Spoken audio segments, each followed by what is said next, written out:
ಗೇಮನ್ನು ಆಡಿಸ್ಲಿಕ್ಕೆ ಹೋಗೋಣ ಅಂಥೇಳಿ. ಗೇಮ್ಸ್ ಎಲ್ಲ ಅಲ್ಲಿ ಕಾರ್ಡ್ ಮಾಡಿಸ್ಬೇಕು. ಮೊದಲಿಗೆ ಕಾರ್ಡು 1100 ಬರುತ್ತೆ. ಅದು ಪೇ ಮಾಡಿದ ನಂತರ ಮಕ್ಕಳಿಗೆ ತುಂಬ ಗೇಮ್ಸ್ ಇರುತ್ತೆ. ಅವನ್ನೆಲ್ಲ ಗೇಮ್ಸನ್ನು ಆಟ ಆಡಿಸ್ಬೇಕು. ಆ ಕಾರ್ಡಲ್ಲಿ ಪಾಯಿಂಟ್ಸ್ ಎಲ್ಲ ಕಟ್ ಆಗುತ್ತೆ ಗೇಮ್ ಆಡಿದಾಗ. ಅದೇ ರೀತಿ ಮಕ್ಕಳಿಗೆ ಎಲ್ಲ ಗೇಮ್ಸನ್ನು ಆಡಿಸ್ಲಿಕ್ಕಾಗಲಿಲ್ಲ. ಕೆಲವೊಂದನ್ನು ನಾವು ಆಟ ಆಡಿಸಿದ್ವಿ. ತುಂಬ ಖುಷಿಪಟ್ಟರು ಅವರು. ನೋಡಿ ಅವರು ಯಾವುದೆಲ್ಲ ಗೇಮನ್ನು ಆಡಿದ್ರು ಅನ್ನೋದನ್ನು ಸ್ವಲ್ಪ ತೋರಿಸ್ತೇನೆ. ಅಲ್ಲಿ ತುಂಬ ಜನ ಇತ್ತು, ತುಂಬ ಮುಸ್ಲಿಮ್ಸೇ ಇದ್ದಿದ್ದು. ಹಾಗಾಗಿ ಇವರು ಕೂಡ ಕೆಲವೊಂದು ಗೇಮನ್ನು ಆಡಿದರು. ಅದು ಬೈಕಿಂದು ಮತ್ತು ಕಾರು ಅದೆಲ್ಲ ಆಟ ಆಡಿದರು ಇವರಿಬ್ಬರು. ಅದನ್ನು ನನ್ನ ತಮ್ಮ ಅವರಿಗೆ ತೋರಿಸ್ತಿದ್ದಾನೆ ಈ ರೀತಿ ಆಡಬೇಕು ಅನ್ನೋದನ್ನು. ತುಂಬ ಖುಷಿಪಟ್ಟರು ಇಬ್ಬರು. ನಾವಿದೆ ಫಸ್ಟ್ ಟೈಮು ಮಾಲಿಗೆಲ್ಲ ಹೋಗಿದ್ದು, ಹಾಗಾಗಿ ತುಂಬ ಖುಷಿಪಟ್ಟರು ಇಬ್ಬರು. ಈ ರೀತಿ ಮಕ್ಕಳಿಗೆ ಕರ್ಕೊಂಡು ಹೋಗೋದ್ರಿಂದ ಹೊರಗಡೆ ತುಂಬ ಖುಷಿಪಡ್ತಾರೆ. ನೋಡಿ ಅವನು ಅವ್ರ ತಂಗಿಗೆ ಹೇಳ್ಕೊಡ್ತೀನಿ ಅಂತ ಹೋಗ್ತಿದ್ದಾನೆ ಉತ್ಸವ್. ನೋಡಿ ತುಂಬ ಚೆನ್ನಾಗಿತ್ತು ಅದು ರೇಸ್ ಎಲ್ಲ. ಇವನು ಕಾರ್ ರೇಸನ್ನು ಆಡ್ತಿದ್ದಾನೆ. ಇದಕ್ಕೆ ಎಷ್ಟೋ 250 ಏನೋ ಪೇ ಮಾಡಬೇಕು, ಅಂದರೆ ಕಾರ್ಡಲ್ಲೇ ಕಟ್ಟಾಗುತ್ತೆ. ನಂತರ ನಾವು ನನ್ನ ತಂಗಿ ಮನೆಗೆ ಹೋದ್ವಿ. ಅಲ್ಲಿ ಉಳ್ಕೊಂಡು ರಾತ್ರಿ ಅವಳು ಪನ್ನೀರ್ ಬಿರಿಯಾನಿ ಮಾಡಿದ್ಲು, ತಿಂದು ನಂತರ ಬೆಳಗ್ಗೆ ಉಪ್ಪಿಟ್ಟನ್ನು ಮಾಡಿದ್ಲು ತಿಂಡಿಗೆ. ಅವಳು ಕೂಡ ಒಂದು ಯೂಟ್ಯೂಬ್ ಚಾನಲನ್ನು ಓಪನ್ ಮಾಡಿದ್ದಾಳೆ, ಆರಾಧ್ಯ ಅದಿತಿ ಯೂಟ್ಯೂಬ್ ಚಾನಲ್ ಅಂತ. ಅವಳಿಗೂ ಕೂಡ ಸಪೋರ್ಟ್ ಮಾಡಿ ಅಂತ ಕೇಳ್ಕೊತೀನಿ. ನಂತರ ನಾವು ತಿಂಡಿ ಎಲ್ಲ ತಿಂದು ಅವ್ರ ಹಸ್ಬೆಂಡ್ ಇವರು ತಿಂಡಿ ಎಲ್ಲ ತಿಂದ್ಕೊಂಡು ನಾವು ಧರ್ಮಸ್ಥಳಕ್ಕೆ ಹೋಗುವಾಗ ತುಂಬ ಚೆನ್ನಾಗಿತ್ತು ನ್ಯೂಸ್ ಎಲ್ಲ. ಹಾಗಾಗಿ ಮಾಡಿಕೊಂಡೆ. ನಂತರ ನೋಡಿ ಇದು ನೇತ್ರಾವತಿ ನದಿ ಹತ್ರ ತುಂಬ ರಶ್ ಇದೆ ಮಾತ್ರ ಈ ಸೀಸನ್. ಅಂದರೆ ಅಯ್ಯಪ್ಪ ಸ್ವಾಮಿ ಓಂ ಶಕ್ತಿ ಮಾಲೆ ಹಾಕಿದವರೆಲ್ಲ ತುಂಬ ಜನ ಇದ್ದರು. ಅಂದರೆ ತುಂಬ ಕ್ಯೂ ಇತ್ತು ಅದು ದರ್ಶನ ಮಾಡಲಿಕ್ಕೆ ಹೋಗುವಾಗ. ನೋಡಿ ಧರ್ಮಸ್ಥಳಕ್ಕೆ ಹೋಗುವಾಗ ಅಲ್ಲಿ ಒಂದು ಏನು ಪಾರ್ಕ್ ಥರ ಎಲ್ಲ ಮಾಡಿದ್ದಾರೆ, ತುಂಬ ಚೆನ್ನಾಗಿದೆ ಅದು. ನಾವೇನು ಅಲ್ಲಿ ಪಾರ್ಕ್ ಒಳಗಡೆ ಹೋಗಲಿಲ್ಲ, ಹೀಗೆ ರೋಡಲ್ಲಿ ಹೋಗುವಾಗ ನಾನೊಂದು ವಿಡಿಯೋವನ್ನು ಮಾಡಿದೆ. ತುಂಬ ಚೆನ್ನಾಗಿತ್ತು ನಾವು ಹೋಗಿದ್ದು. ಅಂದರೆ ವಿಂಟರ್ ಸೀಸನ್ನಲ್ಲಿ ತುಂಬ ಚೆನ್ನಾಗಿರುತ್ತೆ. ಅಲ್ಲಿ ಸೆಕೆ ಇರುತ್ತೆ ಸೌತ್ ಕೇಂದ್ರ. ಹಾಗಾಗಿ ನಾವು ವಿಂಟರಲ್ಲಿ ಹೋಗುವಾಗ ತುಂಬ ಏನು ಸೆಕೆ ಇರಲಿಲ್ಲ, ಸ್ವಲ್ಪ ಕೋಲ್ಡ್ ಇತ್ತು, ಚಳಿ ಅನ್ನಿಸ್ತಾ ಇತ್ತು. ಹಾಗಾಗಿ ನನಗೆ ತುಂಬ ಒಂದು ಸ್ವಲ್ಪ ಖುಷಿ ಆಯ್ತಪ್ಪ. ಇಲ್ಲ ಅಂದರೆ ತುಂಬ ಸೆಕೆ ಆ ಕಡೆ ಉಡುಪಿ. ಮತ್ತು ಅಲ್ಲಿ ಯಾಕಪ್ಪ ಅಂದರೆ ಸಮುದ್ರ ಹತ್ತಿರ ಇರೋದರಿಂದ ಅಲ್ಲಿ ತುಂಬ ಸೆಕೆ ಇರುತ್ತೆ. ನೋಡಿ ಧರ್ಮಸ್ಥಳದ ಒಂದು ಎಂಟ್ರೆನ್ಸ್ ಒಂದು ದ್ವಾರಕ್ಕೆ ಬಂದ್ವಿ. ಅಲ್ಲಿ ದ್ವಾರದಿಂದ ಒಳಗಡೆ ಹೋಗಬೇಕು. ನಂತರ ನಾವು ಹೋಗಿ ಅಲ್ಲಿ ಕಾರನ್ನು ಪಾರ್ಕಿಂಗ್ ಮಾಡಬೇಕು. ಕಾರ್ ಕೂಡ ತುಂಬ ಇದ್ವು. ಎಲ್ಲಿ ಒಳಗಡೆ ಹೋಗಿ ನಾವು ಪಾರ್ಕನ್ನು ಮಾಡಿದ್ವಿ.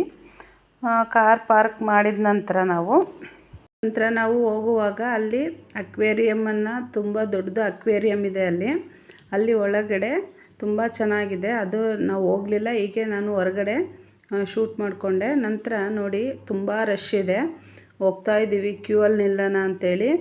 ಮತ್ತು ನಮ್ಮ ಮನೆಯವರು ಏನಂದರು 200 ರೂಪೀಸಲ್ಲಿ ಸ್ಪೆಷಲ್ ದರ್ಶನ ಇರುತ್ತೆ, ಅದಕ್ಕೆ ಹೋಗೋಣ ಅಂಥೇಳಿ ಹೋದ್ವಿ. ಆಗ ನಾವು ಕ್ಯೂ ಅಲ್ಲಿ ನಿಲ್ಲುವಾಗಲೇ ತುಂಬ ಜನ ಇದ್ದರು ಮಾಮೂಲಿ ಕ್ಯೂ ಅಲ್ಲಿ. ನೋಡಿ ನಾವು ವೆಯ್ಟ್ ಮಾಡ್ತಾ ಇದ್ವಿ. ನನ್ನ ಮಗಳು ಉನ್ನತಿ ಶೂಟ್ ಮಾಡ್ತಾ ಇದ್ದಾಳೆ. ನೋಡಿ ನಾನು ನನ್ನ ಮಗ ಮತ್ತು ನನ್ನ ತಮ್ಮ ನಿಂತಿದ್ವಿ. ನಮ್ಮ ಮನೆಯವರು ನಮ್ಮ ತಮ್ಮ ಹೋಗಿ ಕೇಳ್ಕೊಂಡು ಬರೋಣ ಅಂತ ಹೇಳಿದ್ರು. ಮತ್ತು ಕ್ಯೂ ಅಲ್ಲಿ ನಿಂತ್ಕೊಂಡ್ವಿ ಸರ್, 200 ಕ್ಯೂ ಅಲ್ಲಿ ನಿಂತ್ಕೊಂಡ್ವಿ. ನಂತರ ಅಲ್ಲಿ ತುಂಬ ರಶ್ ಇರೋದ್ರಿಂದ ಇವ್ರು ಏನು ಹೇಳಿದರು ನಮ್ಮ ಮನೆಯವರು, ಬೇಡ, ಮತ್ತು ನಮ್ಮದು ಸದಾಶಿವ ರುದ್ರದ್ದು ದೇವಸ್ಥಾನಕ್ಕೆ ಮೇಯ್ನು ನಾವು ಹೋಗಿದ್ದು. ಯಾಕಪ್ಪ ಅಂದರೆ ನಮ್ಮ ಮನೆಯವರು ಹೇಳ್ಕೊಂಡಿದ್ರಂತೆ, ನಾವು ಏನು ಅಂದರೆ ಮನೆ ಕಟ್ಟಿದರೆ ಬಂದು ಇಲ್ಲಿ ಮಣ್ಣಿನ ಮನೆ ಕೊಡ್ತೀನಿ ಅಂಥೇಳಿ. ಹಾಗಾಗಿ ನಾವು ಈ ದೇವಸ್ಥಾನಕ್ಕೆ ಹೋಗಲೇಬೇಕಿತ್ತು. ಹಾಗಾಗಿ ಮಂಜುನಾಥ ಸ್ವಾಮಿಯ ಹೊರಗಡೆ ದರ್ಶನ ಮಾಡಿಕೊಂಡು ಕೈ ಮುಕ್ಕೊಂಡು ಇನ್ನೊಂದು ಸಲ ಬರ್ತೀವಪ್ಪ ಅಂತ ಹೇಳ್ಕೊಂಡು ಬಂದ್ವಿ. ಇಲ್ಲಿ ನೋಡಿ ಸದಾಶಿವ ರುದ್ರ ಅಂದರೆ ನಾವು ಮನಸ್ಸಲ್ಲಿ ಯಾವುದೇ ಒಂದು ಕೆಲಸದ್ದಾಗಿರ್ಬೋದು, ಮನೆ, ವೆಹಿಕಲ್ಲು, ಮಕ್ಕಳು ಎಜುಕೇಷನ್ ಏನೇ ಹೇಳ್ಕೊಂಡ್ರು ಇಲ್ಲಿ ಮಣ್ಣಿನ ಗೊಂಬೆಗಳ ಮೂಲಕ ಹರಕೆಯನ್ನು ತೀರಿಸುವಂಥದ್ದು. ಇದು ನಾಗಬನ ಮೇಲೋದ್ರೆ ಇದು ನೋಡಿ ಮಣ್ಣಿನ ಹರಕೆಯನ್ನು ಬೆಳಗ್ಗೆ 10ರಿಂದ ಮಧ್ಯಾಹ್ನ 2:30 ತನಕ ಮಾತ್ರ ಅದು ಹರಕೆಯನ್ನು ಸಲ್ಲಿಸಲೇಬೇಕಂತೆ.